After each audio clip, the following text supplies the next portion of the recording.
Okay, ladies and gentlemen, there's the bell for the official start of our meeting. The meeting of Rotary Club, Saint Petersburg International. Welcome to all of you. We are happy to have you here. It is a bright, sunny, surprisingly, sunny 7 p.m. here in St. Petersburg. And this morning, we had little white things falling out of the sky this morning. Yeah, nice snowy day on, what is the calendar day? 28 April, nice snowy calendar day for 28 April. We didn't get a lot, but it came down. So we don't know what to expect here. It's always changing, always being different. That's all right. I know we have friends tonight in Canada, and I know last week, some of you in Canada got snow last week. So it's falling in lots of different places. I don't think our friend from India has snow lately, but I know many of you. India, sorry to interrupt you. India, snow means even in my dream, I don't get snow. Okay. Well, for some of us, we wish that the snow would be out of our dreams, but that's the way life is. It's with us. See, the life is like that. We want to be seen the dream. Yeah, we have a global crowd tonight, so I'll go through the housekeeping things in here in just a moment. But I'd like to welcome you all. We're up to 30 people now. Like I said, it's usually between 30 and 40 from all over the world. So if some of you are first-time joiners to our club, you will see people from all over the place. As we found out this evening in chat before we actually started the meeting, several of you have known each other in the past, but maybe not seen each other. And this is one of the big benefits of this beautiful thing we call Zoom or being online. We can see people all over the world almost anytime we want. Give them an email, tell them to pop in. You can talk face to face, see each other, converse, talk about old times, share a glass of Guinness or a glass of wine, not in the same room, but on the same screen. And it's very, very possible. So we hope that you all have a wonderful time this evening. I need to go through a few of the housekeeping rules. Just one moment. Let me get to I assume Randall has given me screen saving. Yep, he sure has.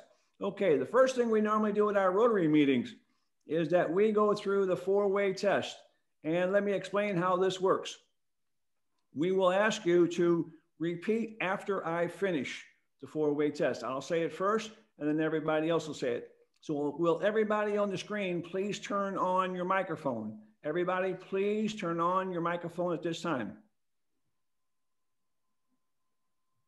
Okay, everybody's got their microphone on. The first one is it the truth? Please repeat it. The truth. Second one, is it fair to all concerned? Is it fair to all concerned? Will it build goodwill and better friendship? Will it build goodwill and better friendship? Will it be beneficial to all concerned? Will it be beneficial to all concerned? Thank you very, very much. Appreciate that. Now, I have a little bit of housekeeping here. We would like for you to turn off your microphones now. If everybody will please mute yourself. Everybody, please mute yourself. Thank you. Thank you. But we would ask that you leave your camera on. Please leave your camera on so we can see your smiling face. We know we're going to have several people speaking this evening. When someone is talking to you, feel free to turn your microphone on and speak at that time. Otherwise, we kind of like it if you keep it quiet while people are speaking. Second thing is for better viewing. In the upper right-hand corner of your screen, there should be something that says view. If you go up there and click on the speaker's view, you will see the beautiful face of Sharon this evening. I know I'm not so handsome to look at, but she's beautiful. So you can put it on the whole screen and see the speaker this evening. Also, we are going to record the meeting. We record all of our meetings, and Randall, our secretary, takes care of editing and then sending those out. Because we do recording of the meetings, we ask, please do not discuss sex, religion, or politics in your speeches. We know that sometimes in our situation, but in Russia and with the ICCs we've had, there is a little bit of politics, but that is general politics. That's not specific politicians and so forth. But we ask, please don't talk about those subjects because it will be recorded and you might not like somebody else seeing what you or hearing what you had to say. That's all I have for that. Let me get out of there and let me go to my president's notes. I'll get there in a second. Ah, lovely, lovely Zoom. We have so much fun with this thing, don't we? All right, president's comments. As the president of our club, I've been a president since last summer, and my term is almost up. And for our club, we are probably going to repeat the officers we have because we are such a small club, and we're limited on our staff of people who are going to do it. So I will probably have a second year. We will have our vote coming up in another week or two on that. But I can tell you as a president, it's been an absolute joy. I have met so many of you people, as have my fellow members who are on the screen here with me tonight. We have met so many people from around the world that we would not have otherwise met. Normally, St. Petersburg International Club has more international visitors than any other club in this area. We get sometimes 80 to 100 different foreigners who come to our meetings during the year because they're visiting Russia. Many of you have said you would like to come visit Russia. We hope you do that when you're able to again. But it's been an awful lot of fun to see your smiling faces, hear your stories, and find out what's going on around the world and how other people think about Russia, where we are. Our club is primarily made up of expats. We do have a couple local Russians, but mostly expats in our particular club. Natalia is on board here, and her club, I believe, is almost all Russian. And we have 4 or 5 clubs in St. Petersburg, and it's very diverse between club to club. There is quite a bit of difference in the meetings. So our objective was to provide a service to as many foreigners outside of Russia who want to come in and find out about it and share their stories about when they were in Russia or when they have worked with Russia and what they have done. So we see our service right now as being a sharing, to be that middle piece between you and the rest of the world and the folks in Russia, trying to connect both of them. Because we think that connectivity is a way to go forward as Rotarians, trying to connect people as much as possible. So those are some of my comments. I don't think there's been much change. I know that I don't talk about the pandemic because every country is a little bit different, and I don't have facts, and I don't want to give out information when I don't have facts for all the different countries.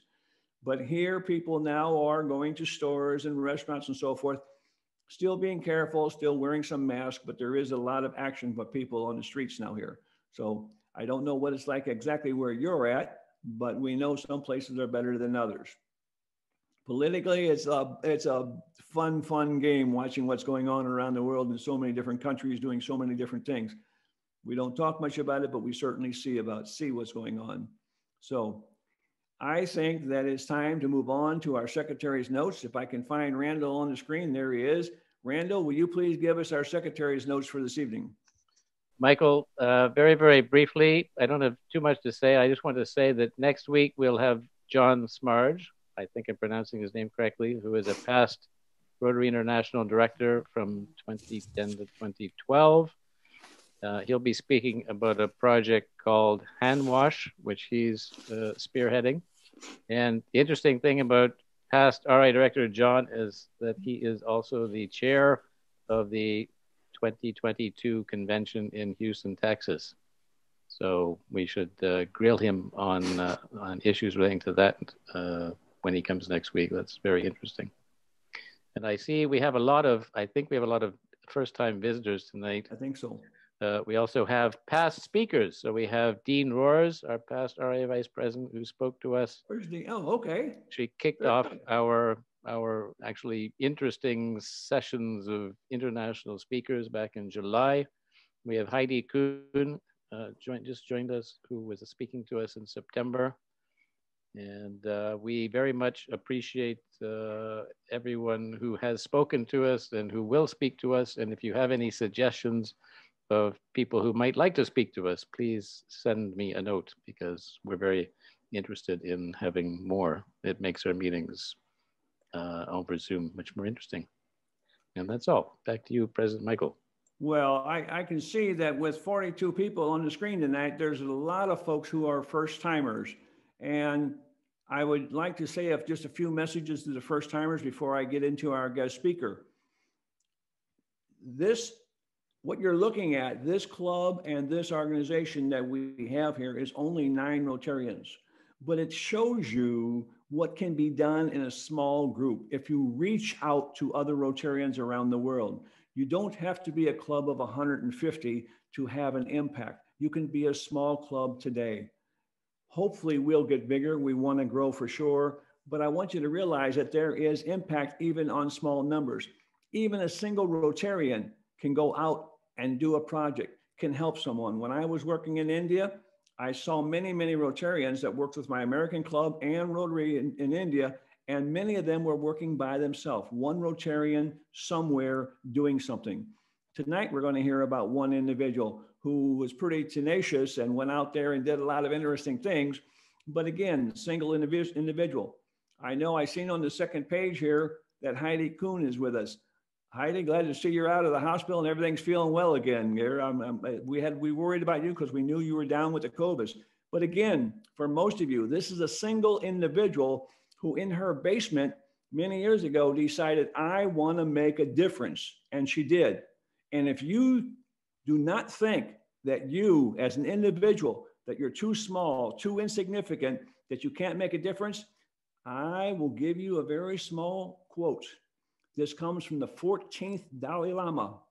He says, if you think you're too small to have an impact, try sleeping with a mosquito. I'm sure most of us have done that sometime in our life, and it was very, very unpleasant. That little bitty booger made a big impact on the evening. So I think his comment is really well put forth so that we can understand that as an individual, we can do something, and as a club, we can do more, and as Rotary, we do even more. And as we combine Rotary clubs around the world, almost nothing is impossible. So this evening, we're going to hear what this young lady has to say to us, and we're going to find out a little bit more about her and what's going on. So let me go back to my screen share so I can introduce her. Oops, wrong one. Come on. Whoops, too far. All right. Miss Sharon Tennison. I was reading through her bio, and she's going to talk to us about the power of impossible ideas. But before she takes the floor, I got a couple things that I want to share with you. She was on a tour a long time ago to Russia with a group of people, and they felt that they were being followed by the KGB. Now, the number of people in her group and the number of people who were following was a big difference. Only a couple people following, but a good number in her group. So this crafty young lady took them to Red Square, stood in the middle of Red Square, and then all the members of her group split in different directions at the same time.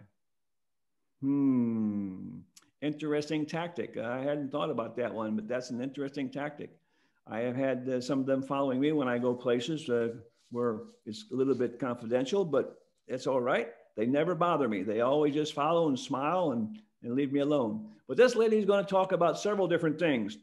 And as she does, I want you to pay attention to her diversity.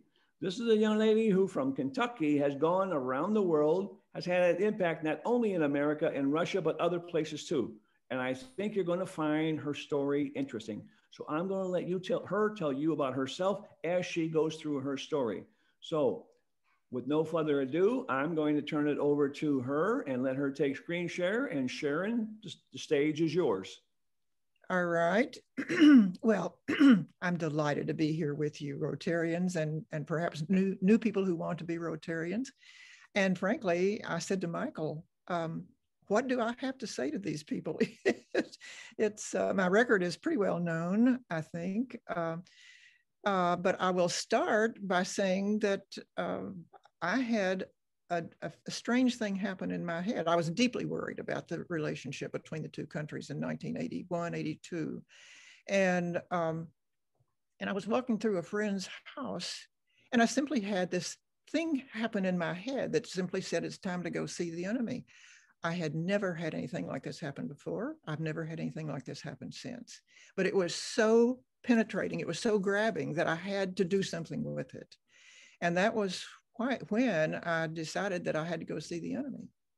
And it was not a rational decision. It was a decision from some other place. I still don't understand.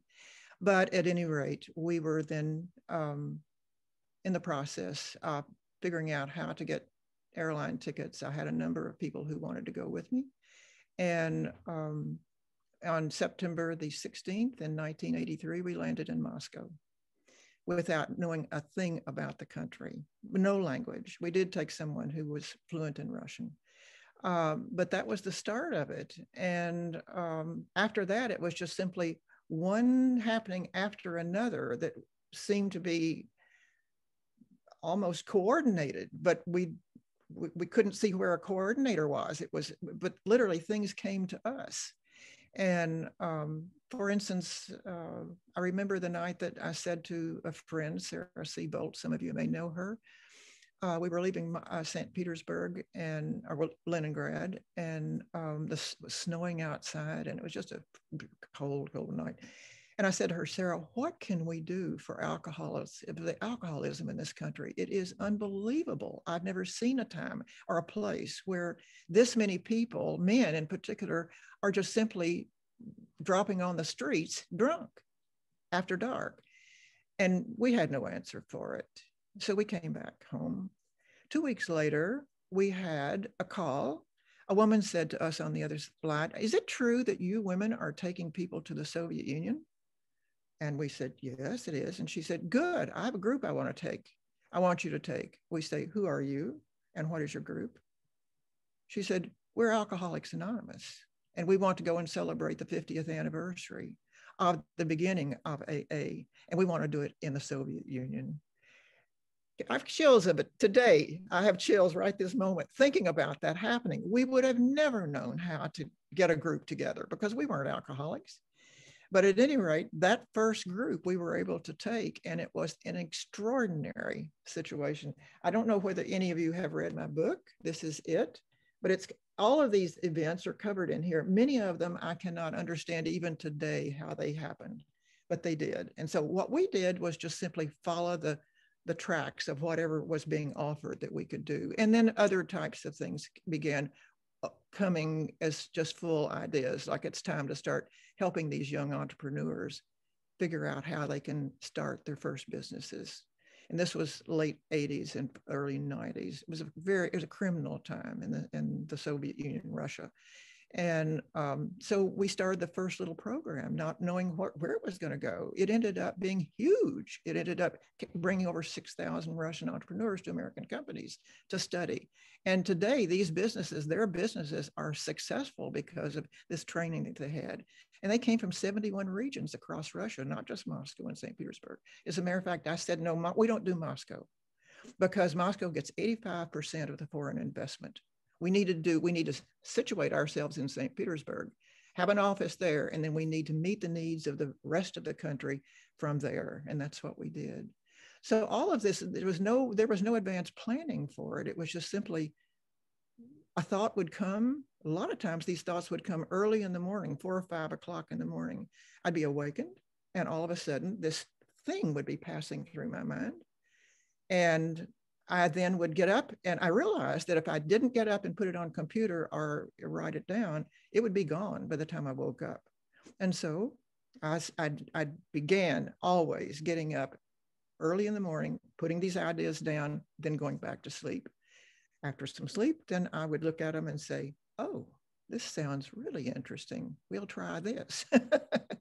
And so that was the way the organization happened. And fortunately,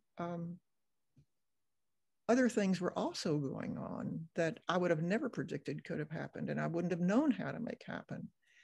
For instance, I got an invitation to come and speak with USAID. Well, they were completely out of my category. They had money. And by the way, we were all paying for whatever we had to do to make these other things happen. We had enough to be able to get ourselves transportation. And then when we had a group of 15 or 20, then they would chip in and give us money to be able to pay for our own trips. But when it came to USAID, I thought, why are we sitting here? And so they asked us, tell us about this program that you're doing for Russian entrepreneurs. So I told them, and they said, how much money do you want?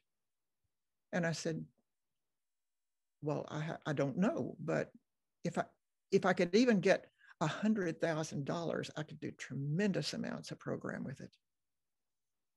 They looked at me and the room got quiet. And the man at the head of the table said, Sharon, we don't do $100,000.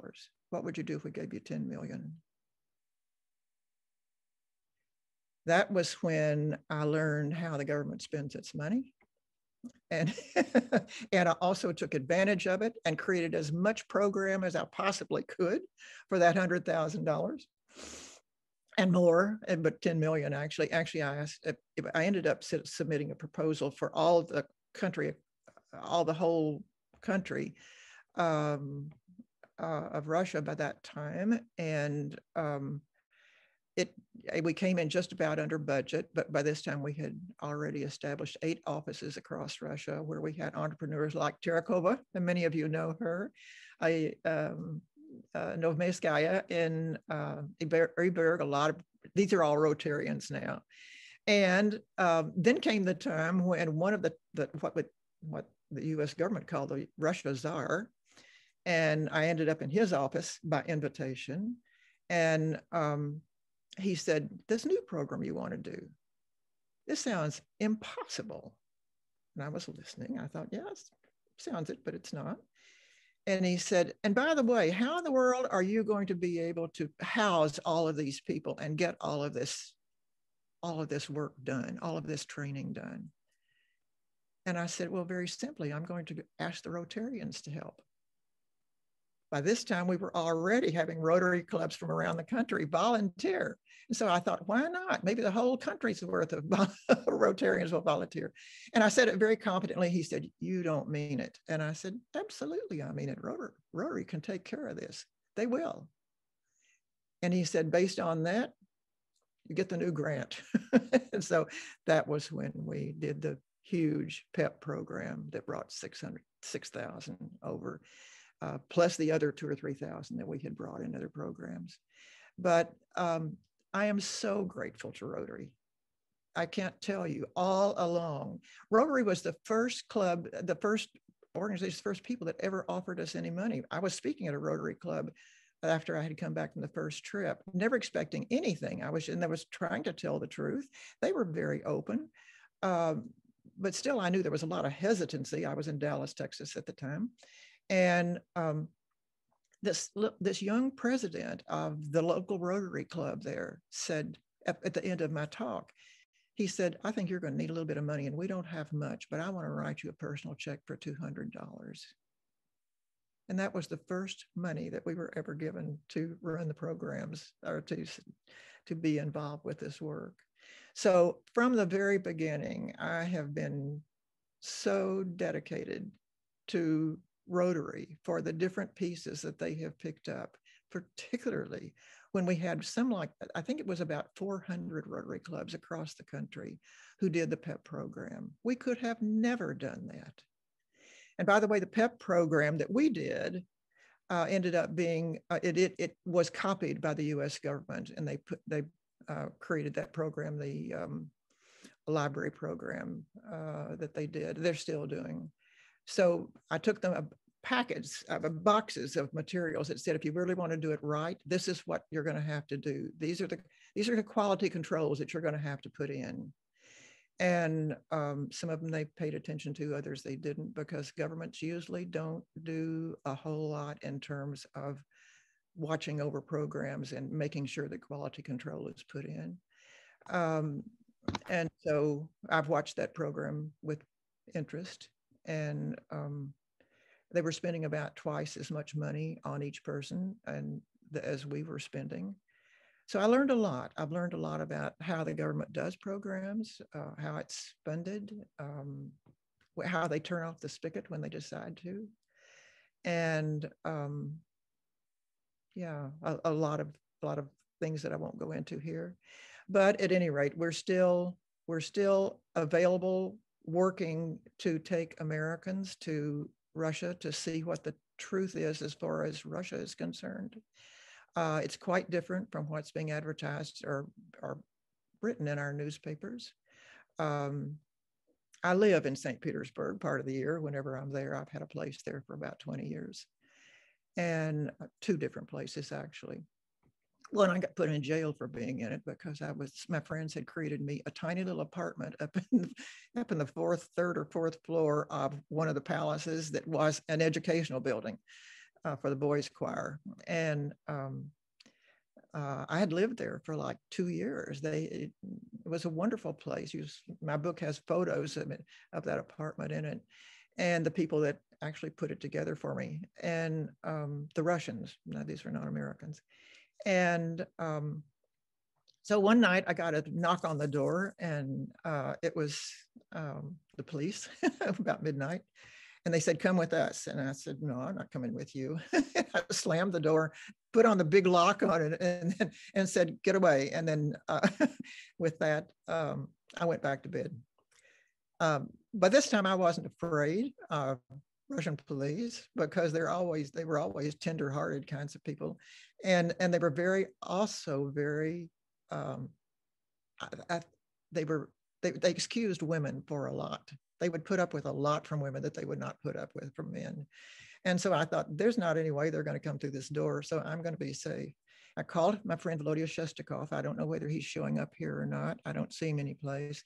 But at any rate, Volodya has been my constant companion and voice and ear for these low 30 some odd years that we have worked together. And so he then alerted all of the other of our Russian St. Petersburg people. And by the time I woke up at 7 o'clock in the morning, they were all lined up downstairs in the hall, hassling the guards, hassling the police. And eventually we were taken to jail, and we were put in a tiny little cell. And meanwhile, all of our St. Petersburg people were coming in and out of the jail. They were pestering the jailers.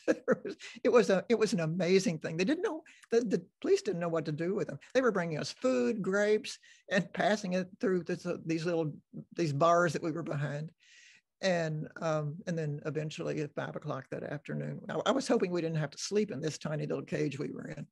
But that evening at about 5 o'clock, 2 young men in ski jackets came in. Everybody noticed them, and they went upstairs, and people, our own people, were circulating, and they said, "It's the KGB. Absolutely, it's the KGB. They're coming either to take you to prison or they're going to let you go." And so we were, I just at that point I was thinking, whatever is. Don't worry about it. And so then they eventually called us up to the 2nd floor, and surely enough, these were 2 young KGB people, and they were saying, "What in the world are you in trouble for? Who are you? Tell us about what you do." So we had a long conversation. I invited them to lunch the next day. They came, and we spent about 3 hours talking about the relationship between the 2 countries and what had to happen. And they then said to me, "Listen, you're probably going to get yourself in trouble again with somebody. Always call us. This is our telephone number. We'll get you out of trouble." And so I was able to depend on these guys. I met with them probably half a dozen times in the next 2 or 3 years. And 2 or 3 times they really did save me from problems. Anytime I called them, they would apparently tell what we were always pressing our luck and doing things that hadn't been done before. And so at any rate, these guys were really wonderful to us. So that's kind of the way we operated over there. I, by the grace of whatever is in this universe, I had no fear. I was never worried about it, because the Russians are very soft and gentle people. And if you're trying to do something good, they're not going to get in your way. I mean, they're going to get in your way, but they're not going to stop you. They're not going to be cruel to you. And so I felt totally at home. Yeah. So I've been to jail twice. And I've been sued and went through court trials. Vladimir Posner showed up to make sure that my trial went okay. That was great. He flew in from Moscow. So I've kind of been protected as I've done this work, and I feel so grateful to have had this opportunity. I tell you, every day of my life, I give thanks because of this mission, because it seems like to me now, 38 years later, this was something that for some reason or another, I was prepared to do.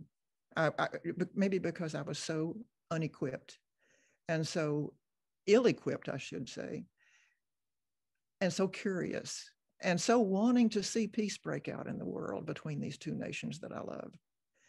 And for whatever it is, I just accept now that it was a gift that I was given to do. And I'm ready to go back anytime. I'll go back in May. And yes, I've been given the privilege of having a visa. I've got a visa that's still active. And I've checked with the Russians and they say, come on in, you're fine.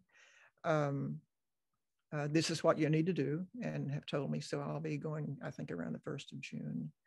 And we'll be able to be back in my own apartment again, which I'm so grateful for. And so this is my story. And of course, that's just 1/100th of it. And I will send any of you books if you're interested, because I'm giving these books away now. I've sold a bunch of them, but I'm giving them away, paying the postage and everything. If anybody's interested in having one or 2 or 10, and passing them out to the public where people can understand what the backstory is between the relationship between our two countries, because it's not at all what's being publicized in the American media. It's a totally different situation. And I'm deeply concerned right now about what it could be coming to in the next several weeks, if not the next week. I'm not happy with what I read in the morning news. So, at any rate, that's my story. I would love to answer any of your questions. I don't know what would be interesting to you. You all have stories yourself. You all are peacemakers, or you wouldn't be here. So tell me your stories. Tell me what it is, or tell us what it is that you're doing that's important to you.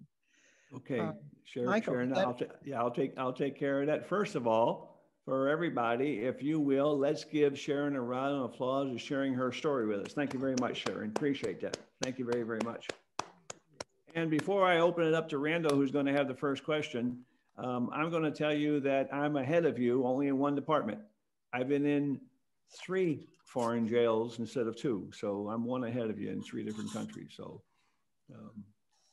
I don't know if that's a good honor or a bad honor, but been there, done that. Randall, your question for Sharon. Well, I have a lighthearted question and then a serious question. So my lighthearted question is, I'm curious if you have stayed in touch with those 2 KGB agents who were helping you that you met with 5 or 6 times in the past. Did you manage to maintain a relationship with them or not? I managed to retain a relationship with them for about 3 years, and then I didn't need them any longer. My relationship was based on whether I would need them or not, and they always were available when I needed them. But it got to the place where nothing was needed, and so I haven't been in touch with them. I would love to meet them again. They were young. They were probably 25, 30 years old, both of them. With Heidi here, I'm inspired that we should have a TV show, and I just think it'd be great to bring them back on stage 25 years later or 20 years later to tell us what they experienced from their point of view. Now, my second question, which is more serious, you had some amazing support from different people in the government, in your own government or government agencies when you started in the beginning. And I wonder how you feel attitudes have changed on your side. Your side meaning, I mean, in America, in the officials that you would be dealing with now. How has their attitude changed or their perception of things changed? Well, I can tell you that the change started coming in year 2000. And I was shocked because through the 90s, I had complete trust and cooperation with the top end of Clinton's administration. Whatever I needed, I got. And they knew I was being very careful with money because I always turned the money back that we didn't use. And this was an unheard of thing. As a matter of fact, they would say, use your money, use your money. And I said, I didn't use it. And I did the program and I didn't use it. So this money is yours. Put it in another program. And they hadn't heard of this before. Nobody had done this. And so those people trusted me. I trusted them. Colin Powell was one of them. Top end Congress members, Dick Gebhardt, there were a line of them, but then they disappeared, and another type of people came in the 90s, and I mean in the 2000s, and I didn't understand this, but I did ask one ambassador. I'm okay. I'm hearing noises. Is this okay? Go ahead. Just continue. Go ahead. I asked one ambassador, I said, about 3 years later, in 2003, I think it was, I said, tell me, when did the American government stop supporting Russia and programs like ours? And he said, the minute it was announced that Vladimir Putin would be probably the next president, the day. He said the knives were drawn. Now, I could elaborate on what I think that was about. Putin is a very different type of person. For any of you who know the Myers-Briggs test, I'm absolutely convinced that he is a highly evolved INTJ. That's 1 to 2% of the male population. They're not too well understood because they're not 50% of the male population. He's a thinker, he's a doer. He has been all of his life. I've talked with his friends, a classmate of his that went through several years of schools with him, because that's what they did in the Soviet Union. Classes migrated together through 2, 3, 4, and 5 grades or whatever. And she's now a psychologist. And in 2020, when I asked her, that's when Putin came in, I said, Lena, what do you know about your new president? What do you think about him? She said, Volodya, I went to school with him. And I said, tell me, what kind of kid was he? And she told me what kind of kid he was. He hasn't really changed today. He's still the same type of kid. And only he's grown and he's 60 some odd years old now. But yeah, so I learned a lot from her, because as a psychologist, putting her psychologist hat on, she was able to predict what he would do. And she said to me, if he stays who he really is, this is what I predict for this situation. She has been right on all accounts. Okay. I've also known ambassadors that worked closely with him during the 90s. I met him in 92, which I didn't know who he was at that point. My questions came in 2000 after he was brought into office. And so in 92, I had a proposal that I wanted to do in St. Petersburg, and I wasn't sure whether it would pass muster with the hierarchy of the city. And so I thought I better go ask for the first time. I'd never done this before, but so I went to St. Petersburg Mayoret, which was then operating as the main place for these kinds of decisions in St. Petersburg. And I said, this is what I want. They scheduled an appointment for me with a man. I gave me the time. I went in the office and took Volodya Shestakov with me. And when he said, what can we do for you? I said, I want to do this proposal, and gave it to him in Russian. And he very carefully took out his pen, started reading it from line to line, making points, lines and notes, and several pages. And at the end, when I thoroughly expected he was going to be like other bureaucrats and say, I can do this for $5,000, or if you will send my son to college in the United States for 1 year, or if you will let my wife or my mother go to da-da-da-da, I think we can do this. Putin didn't say anything like this. I was waiting for him as a Soviet bureaucrat to tell what his price would be. We have never paid a bribe. and that would have given me the opportunity to say, I'm sorry, we just don't do bribes. If you can do this cleanly, wonderful. If you can't, it's okay. He studied and studied and studied. And then finally he said, you know something, this is a good proposal, but I can't put my pen to it because it's not legal yet. Maybe it will be in a couple of years, but not now. End of story. Okay. I remember going out on the sidewalk with Volodya, and I said, Volodya, this is the first Soviet bureaucrat we've met that didn't want something important from us. And he said, yeah, just people are different. But to me, it meant something else. And that was the last thing I've not seen Putin since, but I have watched him like a hawk. And when it was announced in 1999 that he was probably going to be the next president, because Boris Yeltsin had commissioned that he would be in that position to go into. And I said to my friends, this is a disaster. This guy is so introverted. He is so intelligent. He is so clean and clear. He would never be considered for a president of Russia. Well, little did I know. But at any rate. Okay, Sharon, we've got some more questions from the floor we need to get to. I'm going to ask Dr. Sam Hancock if you'll unmute yourself and that you can ask a question yourself. You were going to ask one. Okay, thank you very much, Sharon. Good to see you again. I've seen you before, and thank you for being with us today. This is marvelous to have you speaking and continuing your fine work to join Russia and the United States together. But the subject of peace polls, you know, this is something that's very popular. We're working with the ICC. This is the Russia-U.S. Intercountry Committee, and we're looking at planning some peace polls. And Moscow is the first place we want. There's some others already in different parts of Russia, and of course the former republics.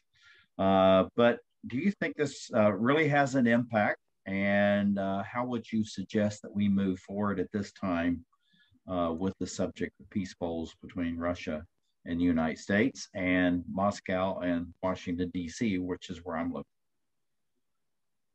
Well, you know, it seems like a very small thing to be doing, but the truth of the matter is that it creates a huge message. Mm-hmm. Yeah. And what you would need to do, and if there's any way that I can help you, you need to get it to the place of greatest advantage in any of these cities. They don't need to be someplace in a suburb. They need to be someplace central. Okay. And it needs to be said, it needs to be commemorated with some message from you, from Rotarians, that says we stand for peace. Because every Russian stands for peace. They're just trying to figure out how to survive under today's climate. And so how can I help you? Or how can I find people who can help you? Okay. I'm going over there. I'll be there in June. Let me know. Just okay. You have my email address? Is it in your particulars that was sent out to us? I don't know whether it was or not. It's Sharon at ccisf.org. Yeah, we'll put it out. We'll put it out in the. If you'll do that, that'd be great, Michael. We'll put it out. We have over 300 people who come visit us. These type of people on our group listing that mailing that goes out. So we'll make sure we include it for you, Sharon, into that mailing. That'd be great. Thank you very much. Everybody will have it. I'd like to ask Heidi Kuhn, please unmute yourself. Heidi, you can ask Sharon your question or make your comment. Well, Sharon, I just want to say what an honor it is to listen to you. I had the privilege of working with you and Henry Dakin at 3220 Sacramento Street with Harry Orbillion and Gennady Alfranco. And you sent me in 1989 on a peace mission to what was then the Soviet Union.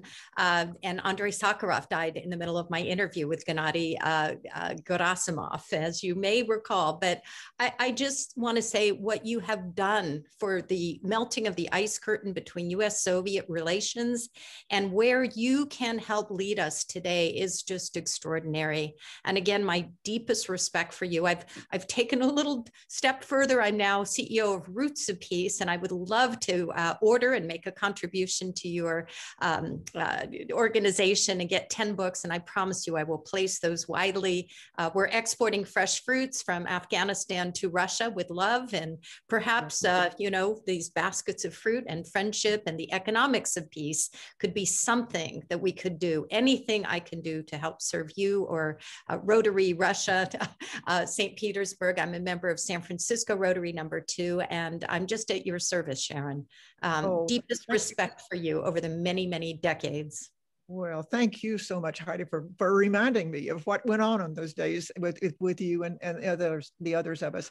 And please email me, put all of this in an email, because I get hundreds of emails a day, and I need to be refreshing myself by this remembrance from you, and absolutely we will work. Now, are you working with Roots, with rootsofpeace.org, and I founded it 24 years ago, but we work all over the world taking out landmines and planting vineyards. I'm in San Rafael, California, and I would love to come see you in San Mateo. I'll drive down there next week, but it is such urgency that we do take these intuitive acts of peace and work with each other and just never give up on peace and building bridges, not borders, especially right now with US. And what we worked on was US-Soviet relations, Sharon, remember? It was the Soviet Union when we went there to Leningrad and Sobchak, Mayor Sobchak. Tell me and put some of this in so I'll be sure to remember all the little pieces of it. And then I will, and I'm sorry to take everybody's time, but it just, right. I just dialed in because of the deepest respect I have for this incredible women. And I just, lovely hearing your story. Yeah, for everybody else's information who may not know about Heidi Kuhn, she was one of our early speakers that got our ball rolling, that brought 30 or 40 people in when we were still getting started. So Heidi, you helped us a lot by getting started and helping us build our context. So thank you very much for coming back. I appreciate that. Another hand up somewhere. Natalia? Yeah, Natalia, go ahead. Unmute yourself, please. Okay, dear Sharon Tennison, I wrote to you, your book became for me beacon. And I am member of Rotary Club of Beaverton, also member of Russia-USA Inter-Country Committee. And now with these two organizations, as told our Dr. Sam, we installing peace poles in Russia. And I am now recognized as coordinator of our project. It's called Peace Poles and Building Peace Builders Clubs in Russia. And now I have 4 places in Moscow, 4 locations, and in my mind. And now, even in this hard situation, I think I can move on and have face-to-face conversation with administration or owners of territory who can give permission for peace pole installation. I think tools for me, my medal, memorable medal from Russian embassy in USA, as the daughter of veteran of World War II. Also, I have Senatorial Medal of Freedom with these 2 medals, with my lots of photos, what I'm doing now in the United States, promoting peace. For example, we organize great event on Elb Day in our Beaverton Veterans Memorial. And what do you think? It will be okay? I can be successful because now because I know Moscow very well and I passed Perestroika and SU during the Perestroika. Once I was in jail in Moscow. I know what you're talking about. They even told me, we're not letting you fly back to Yerevan. I said, this is impossible. And I have about hours conversation. I think he was KGB person, nice person. And he said in the end, Natalie, okay, go back. And anyway, I explained him his situation, why I'm doing this. What do you think? I will be successful? I think you'll be successful. Do it. Try it and see. You don't need to know for sure. Just do it. Thank you. And I will be keep you posted. Thank you for Natalie, you got about 40 people who want to on the screen who want to see you succeed. All you need to do, dear, is ask for help. Because when I teach leadership, one of the main principles is asking for help is a sign of strength, not a sign of weakness. Yes. It shows you know what you don't know and you need help. It's a sign of strength. So you reach out to some of these people, Natalie, and I think you're going to have, Natalia, and you're going to have do just fine. We have another question from Barton. Barton, will you unmute yourself so you can ask your question, please? Yes, thank you. Sharon, we've met before. I'm a past district governor from Washington, D.C. and Maryland, and we've crossed paths in many ways. Here's my question. Right now, there's a big question mark in Rotary at corporate in terms of the future of Russia, Rotary in Russia. And they've been given, and if Dean Rohr's on the phone, she'll certainly maybe kick in, but they've been given a 5-year kind of review, and we're 2 years into that or 2.5 years into that. And it's, you know, I don't know where it's at, but what I do know is that there's a very serious possibility that it may succeed and it may not succeed in terms of continuing to be a part of the Rotary family. How's that impacting your business and your efforts, and how should we as Rotarians think about that as we go about trying to do things in the ICC or in individual projects, peace polls, et cetera? Well, and to your number one question is, how does it affect me? It really doesn't affect me personally because I have my own work to do there. But as a Rotarian, I'm very sad if this would happen because I also visit those Rotary clubs when I go. I'm an honorary member of the one in Ekaterinburg, and I have friends, Rotarians all over Russia.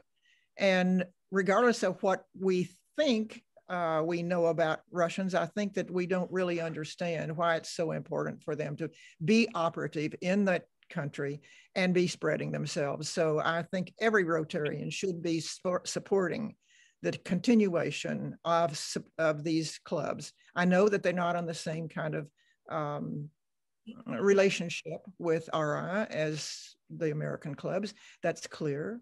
But nonetheless, we need to support who they are and what they're doing. It's all good, and they're not causing any trouble at all.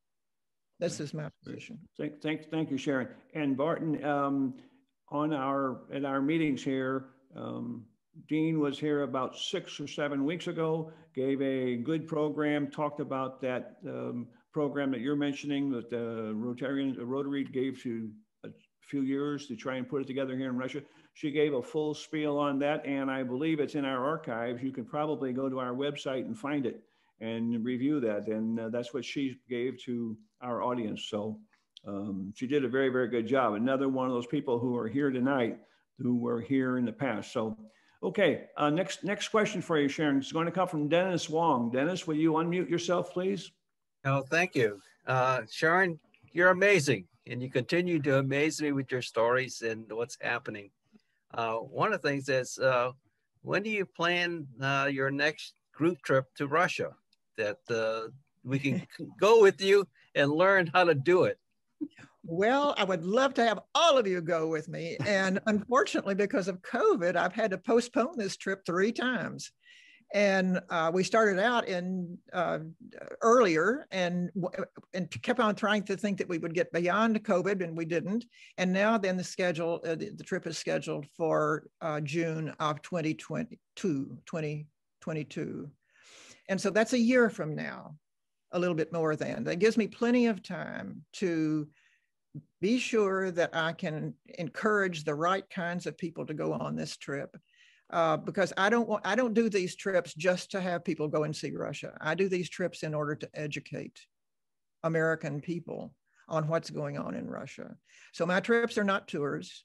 They are opportunities to go and do up to 25 different types of investigations in 40 cities while the group is in Russia. So how do we do this? In Moscow, we all have meetings, the whole group, the whole 100 say, will have meetings with experts. We've done this for years, several years. And there I've identified the experts that I know are good people who are giving real information. And our groups meet with each one of these for 2 hours. Prior to that, we have already canvassed our Americans to say, what would you want to ask this person who's going to be talking on defense and missiles? And they send me the questions, and then we peel that bunch of questions down to about 15 and send them to that expert. We do the same thing for every single expert that speaks to us. So they don't come to us and just tell us what they want us to hear. They come to us to answer our questions, and they come with their paper in hand to remind themselves of what they're supposed to be talking about. So this is real education of what's going on across Russia. Secondly, when that's finished in Moscow, and by the way, we do get down to Red Square and we do a few things. We don't do a tour bus, but we take people on metros and so forth. But this is not a tour. Second part of the trip is that we go to airports and send everybody out in different directions to, I hope, 40 cities across. At last time it was like 25. But they go out there to collect information about what's going on in the periphery. And they come back all with different types of experiences about the kinds of people they met, whether the people were happy or were working with the system or not, or whether they were against the system or not, what the streets looked like, what the houses looked like, what the schools were like, what their young people were saying. And then this goes on for 4 to 5 days. And then they fly, all of them fly on the same day to Saint Petersburg, where we all sit in a circles, generally this will be 2 circles, facing each other. And everybody who traveled to, those few that travel to one city will be sitting together. The next city will be sitting together, so that we will be able to keep all of these coordinated. We'll have a videographer with us to catch all of this information. And then we report out what we have seen. What everybody gets to hear, what everybody felt and saw and experienced in the cities that they went to. So it was the last time we did it, the largest body of information that we are ever going to get about what's going on across Russia. When we read the New York Times, we get one point of view, and generally it's not true. Right. And this way we get this many Americans from this many different states across the country, and also a few from Canada and Mexico and other places. And we get all of these opinions, and everybody's trying to tell the truth. Isn't it wonderful to be in an environment where everybody is trying to tell the truth, their truth? And you get to hear it all. And you get to think, my God, what is, how do we communicate this to the world? Because it's so different from what we're learning in our media. Mm-hmm. So at any rate, then after we do report out, which is guaranteed to be at least 1 full day worth, nobody gets to go to a palace or to a or to a ballet or to anything until this report out is over. And after that, then we get to do all of the we get to meet St. Petersburg people from all levels, students from the universities, children, businessmen who came through our programs 20 years ago and into their businesses, anything that's a counterpart experience. If you have got, regardless of what you are, if you're a dermatologist from wherever, we will try to find a dermatologist for you to speak with, so that you've got some counterpart here that you can trust the information that they give you. It's not all the same, it's different. But at any rate, this is what St. Petersburg is like. And of course, the last night, this trip will be on White Nights, which is the ideal time to visit Russia, as most of you know. June is just a magnificent month, not too cool, not too hot. It's White Nights, where it really never gets dark there. And people are in the parks with their chessboards, playing chess all night, particularly the older men. It's just wonderful to see them bent over their chessboards at midnight playing or their favorite sport. And so, yeah, it has everything. St. Petersburg will have everything to it. Visits any kind of ballets or operas or museums, whatever one wants, and everybody makes their choices. So this trip is open to you. I would love to take anybody who is on this call with us, because I know that you would have open minds, that you would be intelligent people. You will be able to collect information for us. It's not about just traveling to see Russia. It's about getting this information and communicating it broadly when we get home, when the trip is over. Thank you, Sharon. And for our group, our own club of expats that we have here, most of us already know that when we're here, we don't believe anything in the news about our home country. And when we go to our home country, we don't believe anything about the news of Russia while we're there. So it doesn't make any sense. Find out when you're there in your own country, in the country you're at, ask news there, and you'll find out more of the truth rather than finding it out from someone else. So absolutely, been that way for a long time. Hold on just one second. Renya, you have a question. You have your hand raised. Renya, will you unmute yourself, please? Actually, it's more of a comment than a question. First of all, deep appreciation. That was a wonderful presentation. Thank you so much, Sharon. And the background to the question is that I actually did Russian studies at the University of Toronto during the Soviet era. So I'm aware of a lot of the roots of what you're talking about. And I do cross-cultural education tours where I am in Ontario, Prince Edward County. A few years ago, I was going to suggest, if you've never seen this film, I found that it gave a wonderful clarity to the different cultural mindsets of Americans and Russians. And the film was made by a Russian-American documentary filmmaker by the name of, well, the film's called Red Army. I forget the name of the maker, but it's actually about hockey.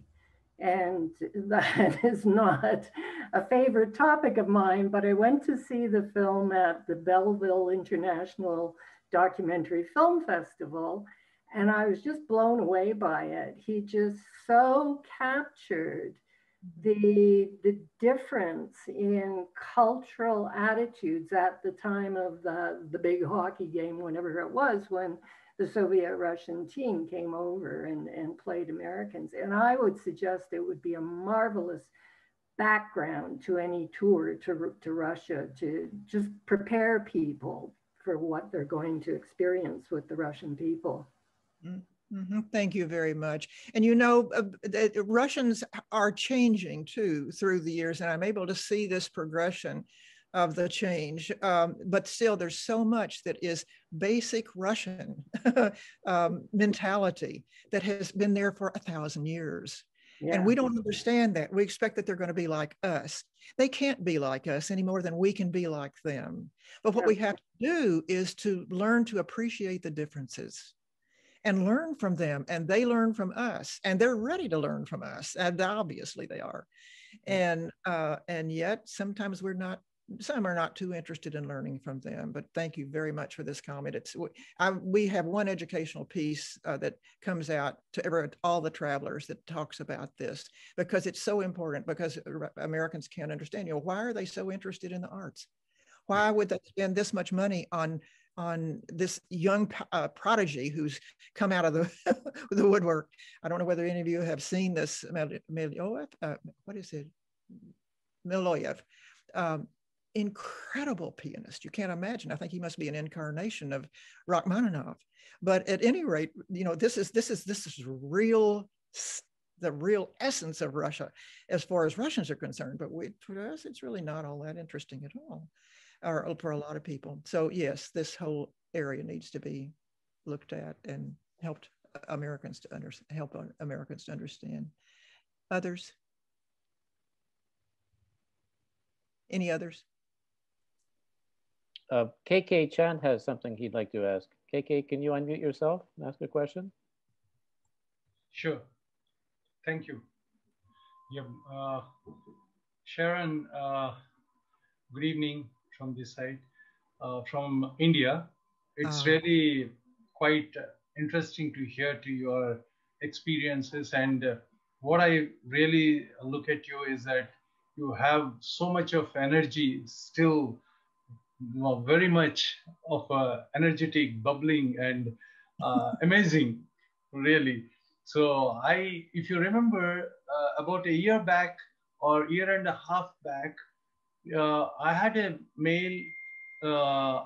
We had a mail correspondence with each other, and you said that you'll be sending me your book, provided if I'm there in US. Though I'm in India, I said my son is there in US, and I was supposed to give that address. I don't remember now whether I gave the address to you to send it, because you said you'll be sending the book, which was written by you, and somehow I missed. I got introduced to you through Rotary Action Group for Peace. We were discussing about various things on the abolition of nuclear weapons. When we were discussing, you were also there during those discussions. And I'm also quite interested to travel to Russia along with you in the next year. Though I'm from India, Dennis Gong had already told about it. So I'll join you to Russia, because Russia is my love. Well, you're welcome to travel, and you'll be the second Indian that will be traveling with us, because Krishna Mehta will be traveling with us also. And so welcome. Now, as far as not getting the book, I don't have any explanation for that, because I usually always get these books out. But I don't send them outside. I forgot to give you the address. Probably I forgot to give you the address. If you will send me by email your address again, I will send it to someplace here in the United States. I stopped sending books to any other country when I got a request from China. And this young woman said, "We are very interested in citizen diplomacy, and we understand you've written a book. Can you please send us your book?" And I said, "Yes, I will send it." Then I went to the post office. It cost me $90. But I thought it was worth it. No, I understand it. And I will give you the US address. My son stays there still, so I can give that address. And please send me. I'm eager to read your book. Thank you very much. Thank you.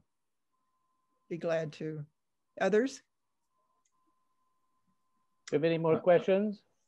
Yeah, I'd like to ask one. Sharon, as far as travel, what are the arrangements? This is Dr. Sam Hancock again from Washington, D.C.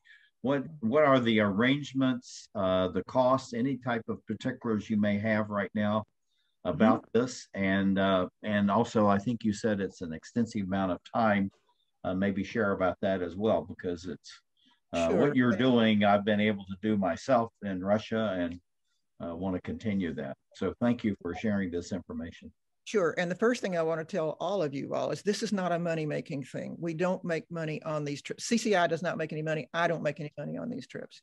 I try to price them so low that anybody will be able to come, even the millennials. And I have all sorts of ways of being able to make that happen. For instance, for I have a problem here with the millennials. For them, I can find them home visits, so they don't have to pay hotels. Or I can, if they really are low budget, I can put them in the second city Moscow, second city, Saint Petersburg. In the second city, I can put them close to Moscow, where they can go on a train rather than a plane. Now, if you go on a plane out to Yakutia, it's going to cost $500 or $600 extra. If you go on a train, it's going to cost you $5 or $6 to get to a local place. And so, but I can arrange all, and I do arrange all of these things for the people who are traveling with us. Some want to go first class. Others want to go absolute bottom rock economy. And I say anything we can, we will try to do anything for you to make it happen on your own budget. Yeah. And so one thing that we have to have, though, for all those that are going outside of Moscow and St. Petersburg, we have to have them traveling on a humanitarian visa. Now, I don't know who else gets to travel on this, but mostly it's like a groups of doctors or historians or people, academic types of people. But they have allowed us to, because they can travel any place inside the whole of the Russia without getting permission for it. Normally you get permission to come in, and it will be to St. Petersburg and Moscow and maybe one other city. That's a simple visa. Your business visa, you have a little bit farther range. But with a humanitarian visa, once they check you out in Moscow, and they check out everybody individually for the humanitarian visa, then they can go any place they want to. They pay no attention to it whatsoever. It's like, go. So I have to have everybody able to go, except the millennials that are going to be right around the Moscow, that they can use a train because it's been inexpensive. And so you can pretty much, I can pretty much pick out where I want to send people, because we have people across 71 regions of Russia. And so, so now as far as price goes, the big price is international airfare. Some people want to go business, other people want to go absolute economy. And then hotel room rates it's either home visits, which can be free or very little, or it could be very economy hotels, or it could be first class hotels. So all of this we put together. I don't. This is something that Go to Russia, which is the group that I work with to make these trips happen. And they're willing to do anything that we want to do because they so believe in our cause. And so I would say that for a millennial to go, it probably is going to, with the humanitarian visa, is probably going to cost something around $3,500, because the visa itself is going to cost $400. And then there are other things that we are putting in that just simply take money to get to do different things. Then average would probably be about 4,000 for that trip of 16 days. And then if for first class, it could be up to 8,000 or 9,000, depending upon how much luxury they want. A lot of it depends on how much food and alcohol you drink. Or you're a vegetarian and a non-drinker like me, I can get by on almost nothing. But a lot of it is based on our interests for luxury or not. Well, Sharon, I want to throw in, my interest is always to stay with Rotarians. I've been in about 500 Rotary clubs across 98 countries now, but I love staying with Rotarians, and I never think of, as long as I can get a hot shower and some tea, I'm good to go. So anyway, I'm going to send you my information. Great. Yeah. Just if you're interested at all, even if you're half interested, send me an email and tell me where you are with it and what you would need to know, and then I will get back with you on this. Okay, sounds fantastic. Thank you. Thank you both, and for KK and you three, and for everyone. Randall puts out a newsletter that goes out after these meetings. He will list Sharon's contact information. It'll be in there. Just use that, contact her direct between you and her, and then you can continue on. We're just trying to be the conduit between the two to provide those connections so people can reach out to the people who are our speakers, just with Heidi and Dean and now Sharon and all the folks that have been our speakers. People can go into the newsletter, see the address, and reach out. So you'll be able to reach her through those methods, because I'm sure there's more people on the screen who would like to talk. I have time for one more short question. If anybody has a question, short one. Yes, Rami, you're one of Sharon. This is one of our, well, he is our youngest, but one of our newest members in our Rotary Club. Rami, you have a question? Yes, I have a question. Yes, Sharon, thank you so much for the presentation. I managed to find your book on Amazon and I ordered it, so I'm covered from my part. They deliver to Dubai, so that's a good thing. And I'm really interested to know. I probably missed it somewhere. I'm sure that you mentioned it. So you were in the AA meetings and then you went to Russia. So what's the humanitarian part of what you do in Russia? Perhaps I missed it. And how? And when the Russians come to you and they tell you, okay, you're gathering information and everything, how are they so fine with this? That's the second thing. Yeah, thank you. Okay, I'm not quite sure what you're asking. Humanitarian? Yeah, is our work humanitarian? Yeah, because you're getting a humanitarian visa, and so how are you helping in Russia? Well, we think that we're helping by having sent this many people out as American goodwill providers and sources of goodwill, because they always are. And our Russians love it as much as the Americans love it. it creates huge amounts of goodwill between our two countries, which is the most important thing to me. Okay. Okay. And the next question? And the next question, okay, when the Russian intelligence talk to you and they see what you're doing, how are they reacting to this? Gathering, to the fact that you're, to the fact that you're gathering information all across Russia about missiles and stuff. So how are they reacting to this? No. We don't gather information about missiles. We invite their experts in to tell us what. And by the way, we're going to have an expert on this in the next 2 weeks, I think, who's going to be speaking on Zoom. So I can give that information to Michael and Randall, and they can provide it to you too, or to everybody on the list. Yeah, right. So we're just looking for information. We're not looking to do anything. We're looking to get the truth of what's going on with each country. Yeah. And as far as anybody surveilling us, is this what you're talking about? Russians that are? Yeah. So when the group comes, are they safe? Well, the group is absolutely and totally safe. You know, I've been there for so long, and I am known not as a troublemaker or not as a person who is one side or the other. I'm known as somebody who's a peacemaker on both sides. I'm not suspicious nobody's suspicious of me. I've never done anything against the country. Anybody that I've worked with has not done anything against the country. So there's no need to worry about us or me. I don't take that kind of people. And they trust the people that will get the humanitarian visa. They look at their background and they see, are these people that generally are people of goodwill? Do they have something that they can offer friendship or whatever? It's not the same thing as it was in the USSR, obviously. Yeah. Then there were FSB people I had to be concerned with, and I was grateful to have 2 or 3 of them that understood what we were doing. Yeah. And all I had to do was give them a call, and they would take care of whatever misunderstanding had happened. Rami, I can explain that I can support Sharon's position. I've worked in 6 of the military defense factories here in Russia, and I'm ex-US military.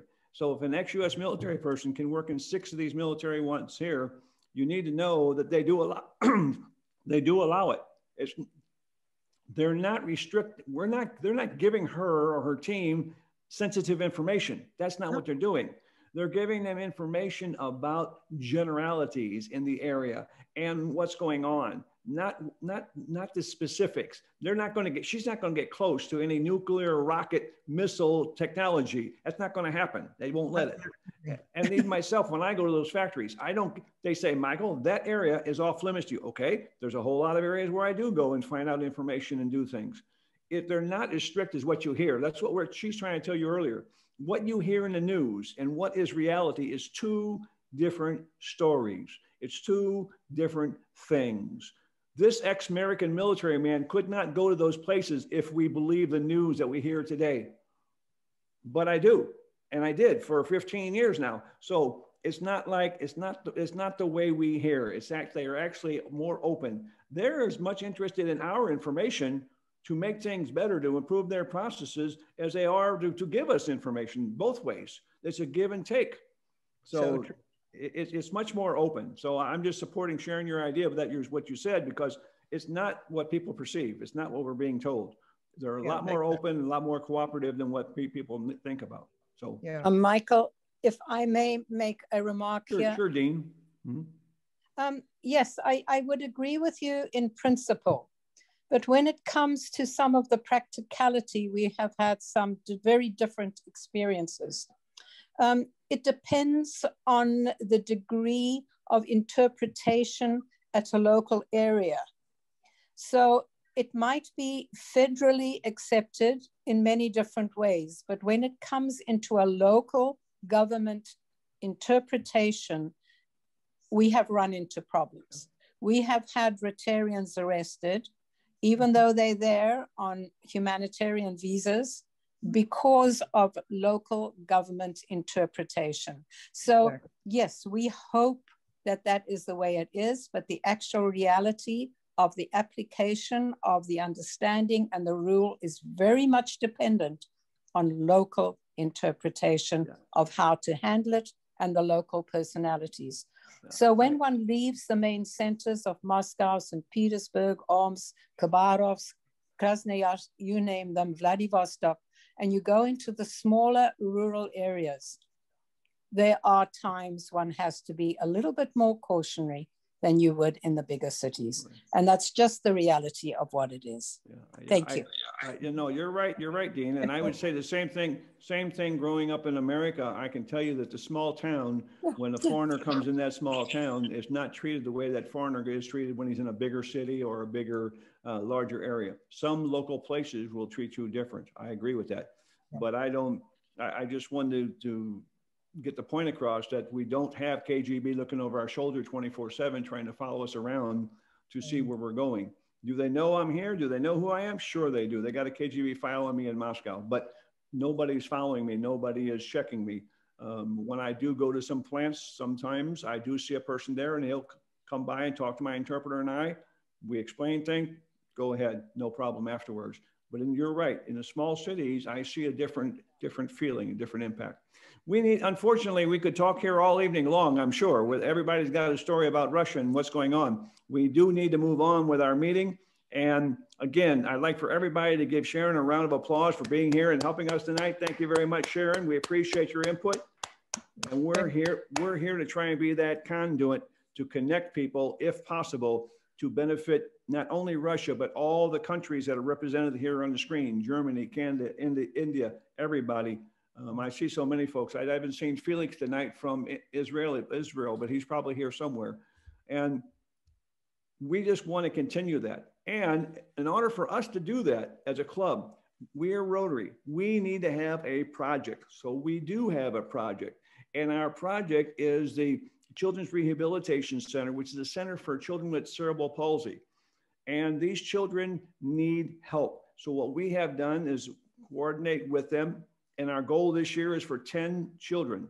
We have 2.5. We've got 2 children already identified and the program started. We got half the amount of money for the third one and we're working towards that. So in our newsletter, when you see it come out to you, you will see in there some information about our project where we're looking for charity donations to our project for our children. These are children who come to the rehabilitation center not being able to walk at all, and then they're able to walk or at least go around with crutches or with braces when they're ready to leave. And then often they come back a second time to continue their learning. But it's amazing what they do with these children and watching them move and watching them get around. And to just give you a little bit of background, we showed this item last week, but it was in Russian. This week I have it in English and I'd like just to share it with you. Первый раз. There you go. Мы как будто окунулись в какую-то семью. Тут настолько доброжелательные и мамы с детьми, и администрация, и тренеры, и педагоги. То есть мы прям пришли, и в первый же день мы как будто дома оказались. У нас случилась любовь с администратором центра, с Екатериной. Так, пойду я общаться. Привет, привет. Когда? С ее именем он просыпается, он собирается, хотя ему тяжело это дается. Он с удовольствием идет, и все достижения посвящены у нас Екатерине. Плюс этого курса вообще, то, что он длится 3 месяца, потому что 10 дней, как обычно, да, 10 занятий, таким деткам очень мало, они только разогреваются за эти 10 дней. Пришел сюда, он мог сделать 2 шага, сейчас он проходит целый зал. Любимая весна, любимая весна. Реабилитация ребенка заключается же в комплексном подходе, что, в принципе, и дает здесь, в центре, и плюс еще то, что мы занимаемся в сторонних каких-то проектах, все вместе это дает свои результаты.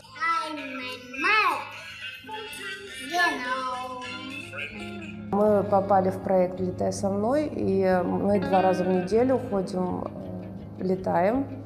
У Макара хорошо получается. Ну, в данный момент мы сейчас работаем над тем, что мы стали ходить, и нам надо останавливаться во время ходьбы. То есть он идет сейчас по инерции. Можно сегодня спокойно побыть? Он играет в центр. Мы домой приходим, он ставит бабушке иголки. Да, он делает физиотерапию, но это то, что он из больниц берет. Дедушка у нас приезжает, он с ним ЛФК проводит, то есть поднять ногу, там, подтянуть, это все. То есть он занятия в центре, ну вот конкретно, да, то, что у нас сейчас в период нашей жизни происходит, он переносит все это дома, и все домашние знают, что, какие занятия, какие упражнения надо делать, и все стараются, участвуют в этой игре. У нас любимое занятие по утрам проснуться, сказать друг другу доброе утро, там какое-то время пообниматься, и мы друг от друга заряжаемся. И когда что-то не складывается в жизни взрослой, мне достаточно его обнять, и я понимаю, что все остальное ерунда. Главное он. Фил, держись, пожалуйста, за поручень.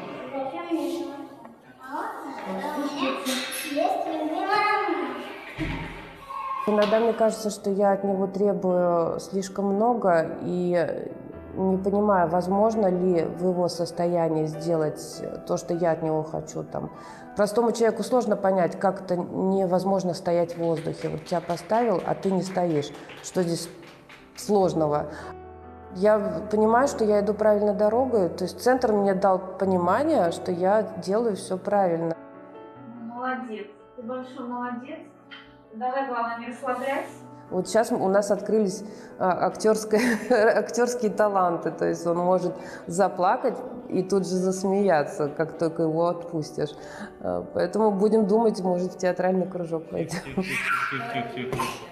Ты же помнишь, держим, пока не успокоишься. Все, успокоился, точно-приточно. Точно-приточно? Да. Ты уверен? Да, уверен. Хорошо. Я буду стараться уловить его желание и дальше помочь. Ну, я считаю, это любой родитель так должен делать. Пойдем. Ну что, вы еще будете меня снимать? Все, Макар, давай до встречи. Таня, пока. But that was the first child that we had. And when he first came there, he could not walk at all. And now he can walk with braces. They make form-fitting shoes to fit his personal foot. We bought the machine for them to do that 6 years ago, and that started our connection with them. And then for a few years, we didn't do much with them, and now we're back there active again. On the screen is Andres Bone, and he is our project person for this project. And I don't know if he has any update this week. Last week, he did share us a short update. Andres, do you have any news this week? Thank you, President Michael. Nothing in addition to what I shared last week. I showed you the thank you letter from Gorin's mom. I'm right now in the process to translate and then to share it with the Rotary world. Okay. I would like to share with you that I have received a letter from the chairman sitting in Germany for this Child Rehabilitation Center, and she's so thankful to the Rotary organization for this help and is asking not to stop this and to continue, as we can see that it's not only a help for the children that can walk as it should walk when playing together with his schoolmates or classmates or kindergarten mates, but also helps the parents to understand the situation the child is in, and that they understand what kind of task or expectations they should create in themselves, not to overwhelm the children or not to take too much care about the children, to encourage the children to walk and to do things on his own. So it's really a very positive feedback we get as a Rotary community, and I'm thankful to be part of it. I'm looking forward that we can continue to walk on this road. Thank you very much, President Michael. Thank you, Andre. Appreciate your update on that. Yes, Gabriella? Yeah, thank you, Michael. I think we should mention that one child needs 2,500 euro for the therapy. And the ICCs, German, Russian, American, Russian, Canada, Russian, they already are on their way also to inform their Rotary clubs, and perhaps also some of our first time visitors are ready to help to support it. You can share a child, but I think when you put it to the point that 2,500 is needed for one child, perhaps it can encourage the one or the other one. Thank you, Michael. Yes, thank you, Gabriella. Gabriella used to be the president, for those of you who don't know, she used to be the president of our club before, and now she's over in Germany, and she's an honorary member of our club still. So as you can see, this is our big project. It's the one that we're working on, and it's the one that we want to make happen. And we do send out the information every week with our newsletter, but also we know that some of you have already been making contributions. Some of you have contributed. Some of you have contributed 100 or 500 or whatever. And one Rotary Club in Texas paid for a whole child. So we know we are getting some in, and we are get started, but this is a relatively new program. And our goal for this year is 10 children. So when you see our newsletter, see that email come to you with about our organization, you will see information about this project. And if you can help us in any way, we're certainly open to that. Contact us and we'll find ways to connect you and Andres up, because he's also our club treasurer, and make sure that it comes in and gets to the center. 100%, whatever you give goes 100% goes to the center. So we need your help in that. Okay, we only got another short 8 more minutes to go until we're going to be finished. I need to ask my normal club members, registered members of our organization, if they have any comments or anything they'd like to bring up. Kai, our ex-president. Kai, are you still on board? Kai, I don't see him. Michael, I'm on board from Moscow again, and so. Any comments or anything you'd like to bring up? Not this week, thank you. Okay, very good, very good. Rami, you're on board? Thank you so much, all good. Okay, all right. Andres, anything you have? Nothing, all right. And Randall? Nothing. Walter, I see you're on board. You have any questions, Walter? Yeah, thank you very much, President Michael. No, I'm good for now. Thank you very much. Okay, did I miss anybody? Did I miss any of our members? I don't think so. I think that's all the members I see. You missed Antonina. You missed Antonina. Whoa, where? And there she is up there. Antonina, you have any questions? No, it's just thinking. I'm thinking a lot today. Just digest, okay? Thank you. Yes, very, very good, Antonina. Thank you. So those are all of our members that we have here that are on board with us tonight. I'd like to open the floor up for any general questions before we close. We got about 5 or 6 more minutes. Any general questions that anyone from the audience have? We have about 23 people left over. Some of you, and your comment earlier, I think that we need to figure out, when we can have that meeting of all these different parties together. And I'm hoping that we can do something for our meeting before the international conference starts. Maybe it's only going to be a week or 2 before, because we're already booked up into June now with speakers, but we still need to find a time when we can bring this audience to talk about going into the convention. What can we do as a group? Where can we have the impact? The ICCs, the peace polls, Heidi Kuhn's project, Sharon's project. What can we do to synergize these together to have a bigger impact for the United States and Russia going into the conference? Yes, we need to start doing this now, because Houston comes up very fast and these events get planned. And all of a sudden we say, wait, when do we make our proposal? And they say, sorry, guys, it's all done. Right. President Michael, I shared some comments with Ann on the chat, which were ideas. And the first thing to do is register for a booth to create some public awareness and kind of like a hangout center for people. The second thing you can do is in the House of Friendship, they have lounges and couches in rest areas. And you could reach out to the House of Friendship chair and suggest that they designate certain areas for Rotarians to meet and have fellowship.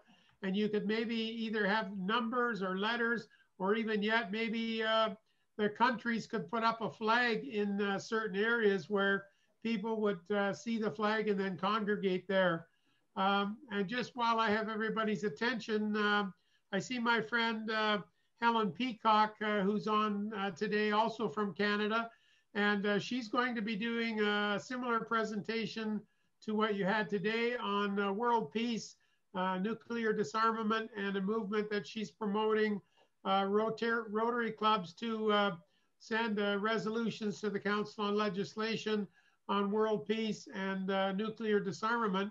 So that will be May the 12th. I will send the information to Randall, and then hopefully he can spread the Zoom link details to anyone who may be interested in her presentation. And that will be hosted by my Woodstock Oxford Rotary Club here in Woodstock, Canada. Okay, very good. Thank you. Thank you, Doug. I appreciate that information. And you are right. We need to start as soon as possible. My comment was this year in June, we need to start the ball rolling so that before this year's convention, we put the bug in their ear and start making our requests this year for the 22 conference. I'm talking about the 21 conference coming up. We need to do something ahead of time before that occurs so that we can put it in for the 22 conference in Houston. Yeah. That's just, and we got a lot of different people with a lot of different power on this screen, and we're here tonight. When we were up to 42, we had a lot of muscle, and if that can be used to combine to get some recognition here in Russia to help all these different operations we have here going on in Russia, then certainly we want to aid that. And any way our small club can be a conduit for information, we're certainly willing to pass that out. So that's all. Michael, don't wait for 2002. You could still promote a virtual booth at the 2021 conference. Don't wait till 2002. You can already start planting the seeds in 2021. Possible. Good idea, Doug. We'll have to look into that. It's possible. I can't guarantee that right now. It's too short of time, and I haven't started yet. So, but certainly it can be discussed, and maybe we can find one or two individuals who don't have their plate extremely full, although most of the people on the screen do, that might have some time to spend on that, to have a virtual booth or whatever during that time. So quite possible. Doug, would you put your email in the chat or your WhatsApp phone number? I already did. If you go near the top, you'll see I put my email already. In the chat. Okay. Right. Okay, so I got about 3 minutes till closure. I'm going to go ahead and close the meeting 3 minutes early, but we're going to be staying around here for a few more minutes to chat if anybody has any comments, but the meeting is officially closed. And thank you, Sharon. Thank you, Sharon, very much. Thank everybody for coming. Very much. We had a great crowd tonight.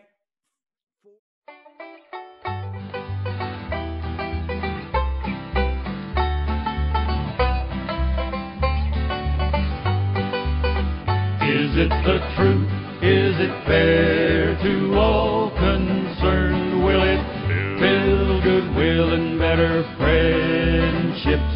Will it be beneficial to all concerned? That's a Rotary four-way test. Now many years ago, in 1932, his company was headed down, he knew not what to do. Then Herbert Taylor started on a quest to keep his team from certain doom. He wrote the four-way test. Is it the truth? Is it fair to all concerned? Will it build goodwill and better friendships? Will it be beneficial to all concerned? That's the Rotary four-way test. Adopted some years later by Rotarians worldwide, some simple rules for dealing with the people by your side. A guide for life's decisions, no doubt one of the best. Just 24 quite simple words. The four-way test. Is it the truth? Is it fair to all concerned? Will it build goodwill and better friendships? Will it be beneficial to all concerned? That's the Rotary four-way test.